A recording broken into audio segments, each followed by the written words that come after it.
جماعت ششم مضمون اردو سبق نمبر 4 ملکہ کوثر مری دوسرا دن۔ پیارے بچوں، کیسے ہیں آپ لوگ؟ یقیناً خیریت سے ہوں گے اور ساتھ ساتھ کام بھی کر رہے ہوں گے۔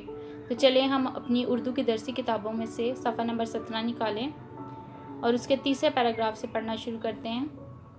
19ویں صدی کی تیسری دہائی میں انگریزوں نے مری میں بیس کیمپ بنایا تو اس شہر کو مرکزی اہمیت حاصل ہوئی۔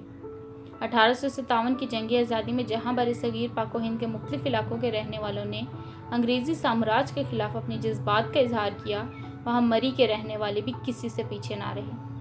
انہوں نے اپنی زمین سے انگریزوں کو نکالنے کے لیے گریلا جنگ شروع کی۔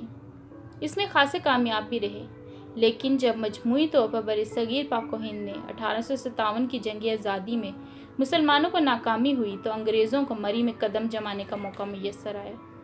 جب انگریزوں نے جنگی آزادی کے مجاہدوں کو مختلف نوعیت کی سزاؤں سے گزارا تو اس خطے کے ان فرزندوں کو توپ دم کیا گیا جو انگریزوں کے خلاف نبرد آزما رہے۔ آج بھی باغ شہیدہ میں ان جانثاروں کی قبریں ان کی ہمت، جرأت اور حوصلے کی گواہ ہیں۔ تحریک پاکستان میں بھی اہل مری کا کردار نمایاں رہا ہے۔ پاکستان کے جن شہروں کو قائد اعظم کے قدم چومنے کا شرف حاصل ہے، ان میں مری بھی شامل ہے۔ 1946 میں قائد اعظم محمد علی جناح مادر ملت فاطمہ جناح کے ہمراہ کشمیر سے ہوتے ہوئے مری تشریف لائے اور مری کے معروف GPO چوک میں فرزندان اسلام سے خطاب کیا۔ مری ایک مرکزی سڑک کے ارد گرد آباد ہے جسے مال روڈ کہتے ہیں۔ مال روڈ پر سینکڑوں ہوٹل ہیں۔ یہاں باہر سے آنے والے سیاح قیام کرتے ہیں۔ مری کے مال روڈ کی ایک تاریخی اور تہذیبی حیثیت ہے۔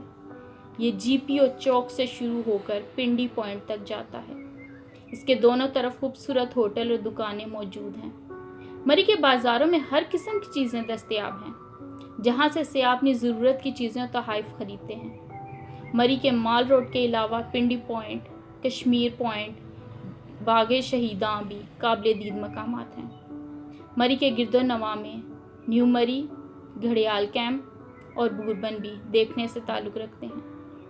نیو مری میں چیئر لفٹ اور کیبل کار سیاحوں کی دلچسپی کا محور ہیں۔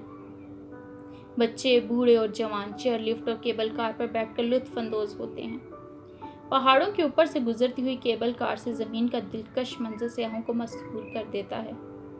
مری کے قریب گھوڑا گلی کے مقام پر اسکاؤٹ کی تربیت گاہ کے علاوہ معروف و مشہور لارنس کالج ہے، جو انگریزی دور میں انگریز بچوں کے لیے اور قیام پاکستان کے بعد پاکستانی بچوں کے لیے تعلیم و تربیت کا اہم مرکز ہے۔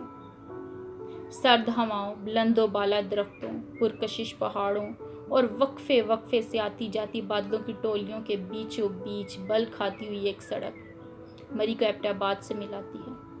اس سڑک کے توسط سے ایوبیہ، خانسپور، باڑہ گلی، نتھیا گلی وغیرہ کے سحر انگیز مقامات کی سیر کی جا سکتی ہے۔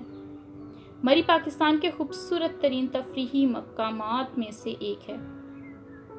گرمی اور سردی دونوں موسموں میں یہاں ملک کے دیگر مقامات سے آنے والے سیاحوں کا تانتا بندہ رہتا ہے۔